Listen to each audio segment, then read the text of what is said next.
puso. Hindi siya maarte. Hello.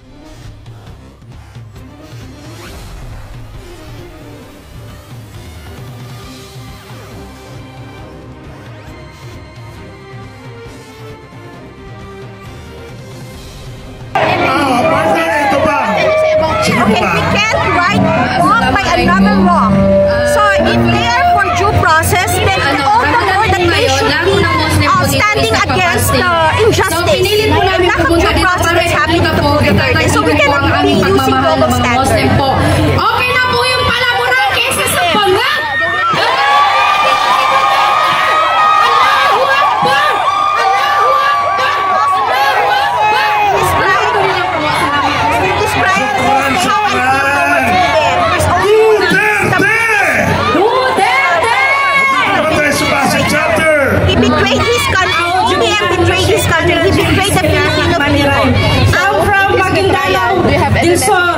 National Alliance of Muslim Community of the Philippines Pasig Chapter, nagkaisa po sila at kami na mga Moro para iuwi si Tatay Digong. Bring him home! Tatay Digong, maraming salamat sa pagtulong mo sa akin from Kuwait! Allahu Akbar! Umuwi ka na! Huwag ka mag-alala, umuwi siya. Ako ang iyong konsensya.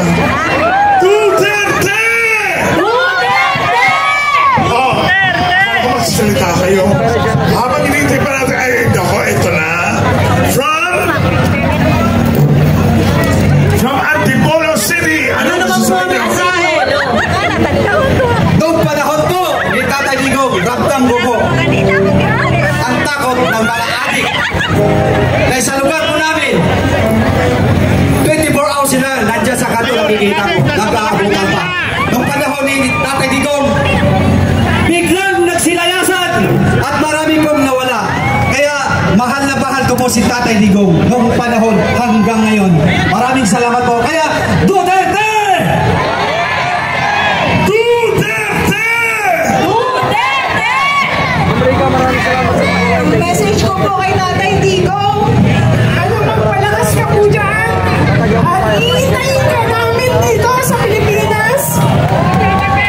Hanggat may kumakandidatong Duterte, susuportahan namin. Love you, Tatay Digong. Yan ang luha, talaga ng luha mula sa puso. Hindi siya maarte. Hello, ate. Love you. Kahila ko naman po, oy. Ate. Meron pang isa partner, ha? From Antipolo din. From Valenzuela, galing Bicol. Simula na namuno si President Duterte, doon ko lang naramdaman na meron tayong presidente! Presidente natin at sinusuportahan ko ang lahat ng kanyang mga proyekto! Ibalik si Tatay Digong! Duterte!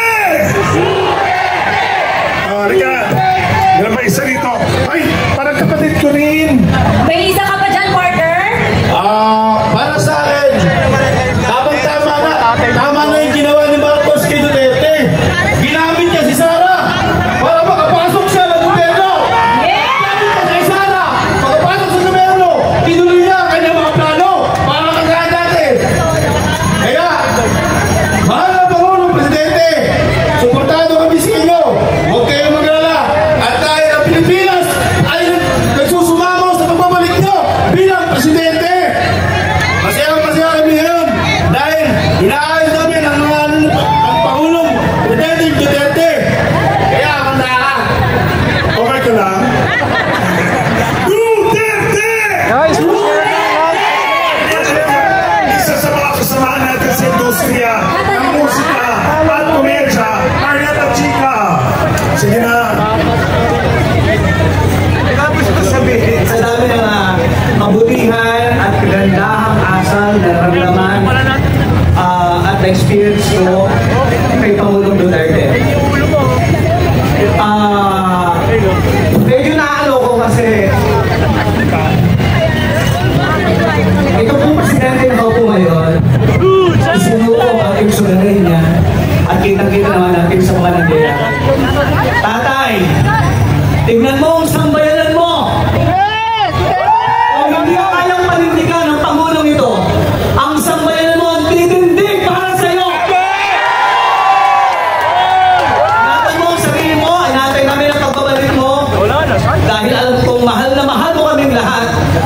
mahal ka rin namin, tatay. Tama! Ano, chika mo? Duterte! Ayan, meron naman tayo dito. Okay, go partner. From Ayan, Quezon City. si Ma'am Carmen from Davao. Ano na po?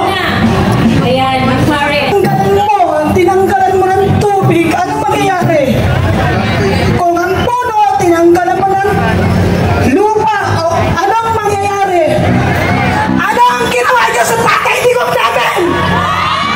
Tinanggalan niyo kami ng karapatan!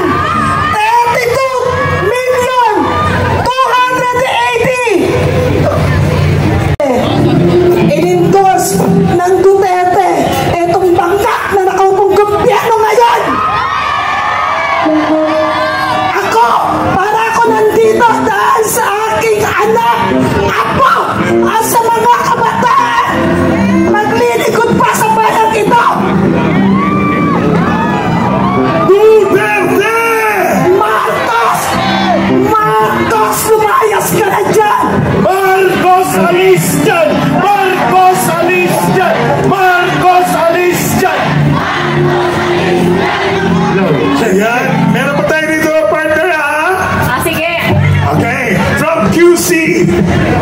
Ito na ang panahon ng pagsama-sama upang ipaglaban ang karapatan ng bawat Pilipino! Ipaglaban si Tatay Digong upang makauwi sa kanyang bayan, Sinilangan! Duterte! Ito na, mamaya, itutuloy natin ang inyong mga mensahe. At syempre, ngayon naman, parado lang tayo. Nararamdaman po kasi namin ang emosyon ninyo, ang inyong pagmamahal, ang inyong simpatsya sa ating Tatay Digong. So, pahuhupain lang po natin ang inyong mga emosyon. Mamaya, aalamin natin ulit ang inyong mga damdamin. But for the meantime, mga kaibigan, the Dynamic Tributes Band bringing the best of OPM classic hits and modern tunes. They are not just about Covers. covers, ladies and gentlemen. Palakpakan naman po natin.